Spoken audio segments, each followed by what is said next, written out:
when this evil, deranged person did what he did was he killed a piece of the Minnesota state government that day. It was a quiet Monday morning in St. Paul, Minnesota, until it wasn't. At approximately 6:45 a.m., emergency calls flooded the local 911 dispatch center. Two separate homes, less than a mile apart, had become crime scenes within minutes of each other.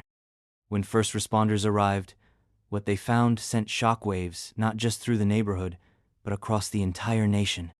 State Senator Abigail Wren, 51, was found dead in the foyer of her home, shot multiple times at close range.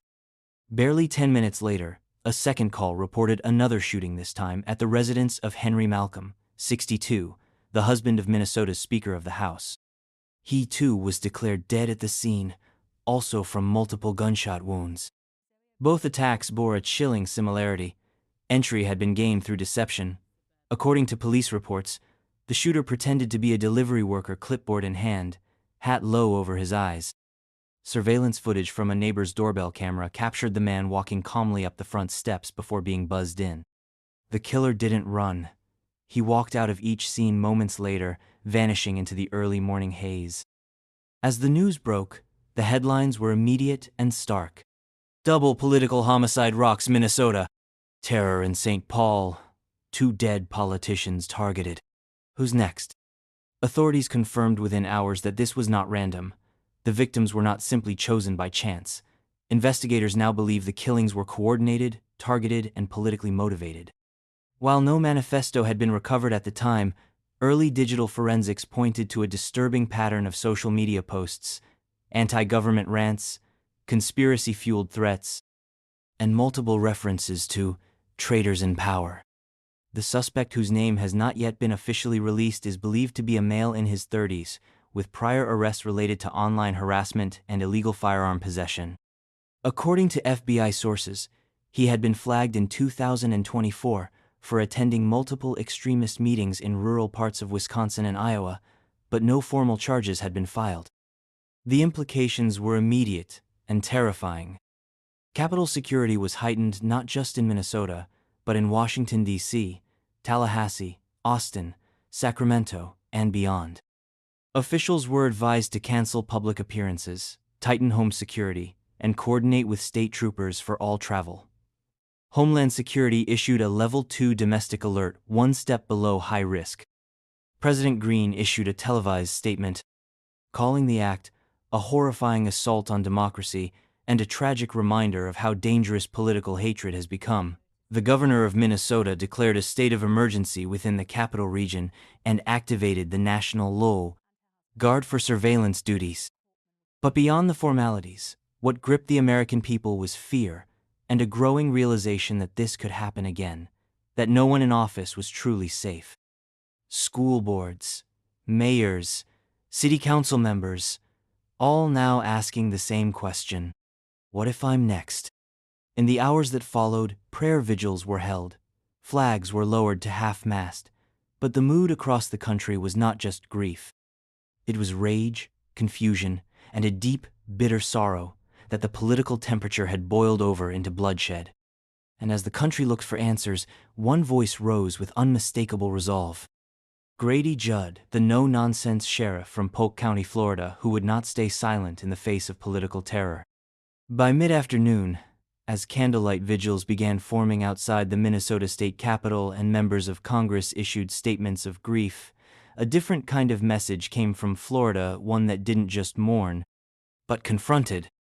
Standing behind a podium at the Polk County Sheriff's Office, Grady Judd, wearing his signature green uniform and steely expression, spoke not just to Floridians, but to the nation. The American flag behind him fluttered half-mast. His message was clear, forceful, and unmistakably Judd. This wasn't just a murder. It wasn't just a tragedy. This was an attack on America. He didn't sugarcoat it. He didn't dance around language. In fact, Judd did what few law enforcement officials had the courage to say out loud in those first chaotic hours. He named it. When you target elected officials, you're not just committing homicide, you're committing an act of domestic terror. That shooter didn't just pull a trigger on 2 people. He aimed at the very core of our republic. Judd's words ricocheted across news networks and social media within minutes. His full press briefing, just under 8 minutes, was broadcast live on CNN, Fox News, and local affiliates from Miami to Minneapolis. Viewers across the country stopped what they were doing to hear him speak. His tone was somber, but boiling just beneath the surface was the fire he's become known for. We're not going to let this slide into the pile of just another tragedy. We're not going to light candles, say prayers, and walk away. No, sir, not this time. Then, with the camera zooming closer, Judd delivered the line that would become the quote of the day. When you shoot a public servant, no matter their party, you're shooting at democracy itself. Across the country, citizens nodded. Some cried. Others, who had felt their own lives threatened over political signs, school board decisions, or campaign speeches, shared the clip like a warning and a rallying cry. The sheriff went on to condemn the growing climate of political extremism and violence. He made it clear that this wasn't about right or left. It was about right and wrong. We are Americans first. We can disagree. We can protest. We can vote. But when you walk into someone's home with a gun because you don't like how they voted or what they said at a council meeting, that's not politics. That's tyranny. He called on sheriffs, police chiefs, governors, and citizens in every state to speak clearly and act swiftly. He emphasized that Florida would not tolerate political violence, and that Polk County, his county, had already doubled security for public officials and launched preemptive threat monitoring on known agitators. You want to hurt someone because they wear a suit and cast votes for a living? Come to my county and try. See what happens. The room was silent as he finished. No applause, just the weight of the moment. Judd didn't stay for questions. He nodded, turned, and walked off stage. But the impact was done. His statement was replayed on loop throughout the evening. Cable networks quoted it on primetime panels. On social media, the phrase, "shooting at democracy itself," trended nationwide. And as families in Minnesota lit candles for the dead, Grady Judd's words offered something more than mourning, they offered resolve. Because in times of chaos, America doesn't just need condolences, it needs clarity. And Sheriff Judd had just delivered it. While the nation grieved the loss of 2 public servants in Minnesota, a darker undercurrent began to swell beneath the surface, the fear that it wouldn't be the last. Sheriff Grady Judd, in the hours after his powerful press statement, didn't retreat into silence. He doubled down, issuing internal memos to Florida law enforcement and speaking candidly with national outlets about what he called an accelerating crisis of political hatred. We're in a time where neighbors don't talk, they block each other. Families fight over dinner tables. People aren't just disagreeing, they're dehumanizing, he told a reporter from News Nation. And when that happens, the next step is always violence. Across the country, other sheriffs and state police began to echo his concerns. The FBI confirmed it was monitoring multiple threats against local officials in at least 7 states. In Georgia, a school board member reported receiving an email titled, "You're next." In Colorado, a mayor canceled a town hall after a man was caught scouting the venue's emergency exits. In Florida, Judd's department activated its Political Target Monitoring Task Force, a low-profile unit typically used during election cycles. But this time, it wasn't just watching for vandalism or online harassment. It was combing social media, chat rooms, and encrypted platforms for the early signs of copycat attacks. The indicators were chilling. Dozens of posts praising the Minnesota shooter. Memes comparing elected officials to invaders and traitors. Hashtags glorifying violence as patriot action. In one private channel, investigators discovered a conversation about creating a hit list of county officials across the Midwest, complete with addresses, photos, and calendar appearances. Homeland Security quickly escalated the channel to federal status and began issuing quiet warnings to local governments. Grady Judd took to local radio to issue another public appeal. If you're mad about policy, vote. If you're upset about your taxes, call your representative. But if you think picking up a weapon is the answer, let me make it crystal clear. You are the enemy now. He wasn't alone in that sentiment. A bipartisan coalition of former governors released a joint statement calling for a national reset on political discourse. But Judd went further, calling on tech companies to stop hiding behind free speech loopholes and take action on violent rhetoric. They can flag a meme about masks in seconds, but someone posts, "Let's kill the mayor," and it stays up for 72 hours.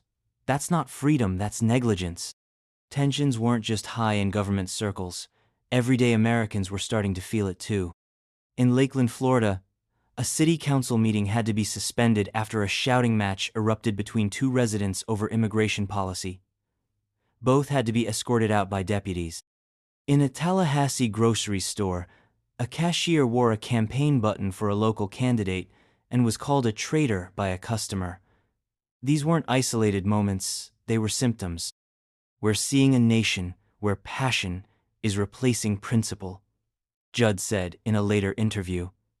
We can't function like that. Not as a community, not as a country. He called on schools to implement civic education urgently, encouraging critical thinking over tribalism. He urged clergy members to preach peace, not sides. He even appealed to parents. Teach your kids to disagree without hate, because if they don't learn it at home, they'll learn it on a screen, and God help us if that's the only teacher they have. As the investigation into the Minnesota double homicide deepened with the suspects still in custody, reportedly uncooperative, Judd made one thing clear. The blood had been spilled.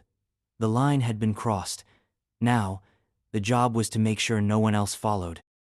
And that meant drawing the line louder, clearer, and with the full weight of law behind it.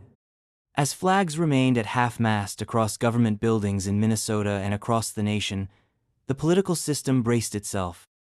The funerals were being planned, federal protection teams were reassigned, and lawmakers quietly reviewed their personal security plans. But while some responded with caution, Sheriff Grady Judd responded with conviction.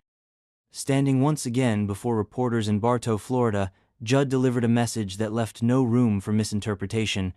If you think you can threaten, harm, or assassinate elected officials and then hide behind a political label, I've got news for you. You're not a patriot, you're a criminal, and we will treat you like one.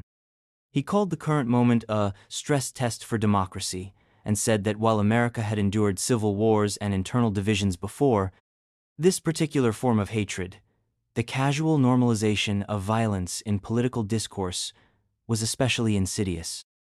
You don't have to like your mayor. You don't have to vote for your governor. You don't even have to agree with the president. But the second you threaten them with harm or worse, act on it. You're not protesting. You're committing treason against the republic. Judd confirmed that Florida's zero-tolerance policy for threats against public officials had been reactivated with full force. Any social media post, email, voicemail, or physical note containing language deemed threatening, regardless of whether it's serious or joking, would be treated as a criminal offense under Florida statutes. He announced that several preemptive arrests had already been made in Polk and neighboring counties, individuals who had issued online threats against school board members and city council leaders, all inspired by what happened in Minnesota. If you want to send death threats, you better pack a toothbrush, because we're bringing you in. Judd didn't stop at warning individuals. He issued a challenge to elected officials from both parties. Be brave. Speak up. Don't just release a tweet saying you're saddened. Stand behind law enforcement. Stand behind the rule of law. This is not the time to stay silent. His words were firm but deeply patriotic, echoing the founding principles of the Constitution he often references. And though some critics online accused him of politicizing a tragedy, a larger chorus of voices praised him for saying what others were afraid to. His most shared quote of the day? Defending democracy means defending the people who serve it even when you don't agree with them. He reminded the public that sheriffs aren't just enforcers, they're defenders of the democratic process at the county level. They protect polling places, they defend the courts. And they ensure that elected leaders, liberal or conservative, can do their jobs without fearing for their lives. As the press conference ended, Judd issued one final reminder. This country doesn't belong to extremists. It belongs to voters, to teachers, to truck drivers, to single moms and veterans. and I'll be damned if I let a few violent cowards decide who gets to live or govern. In Minnesota, investigators continue to unravel the details behind the double homicide, but in Florida, the message has already been sent, loud and clear from the sheriff's office to the streets. This is not a battleground. This is a democracy, and we will defend it with everything we've got.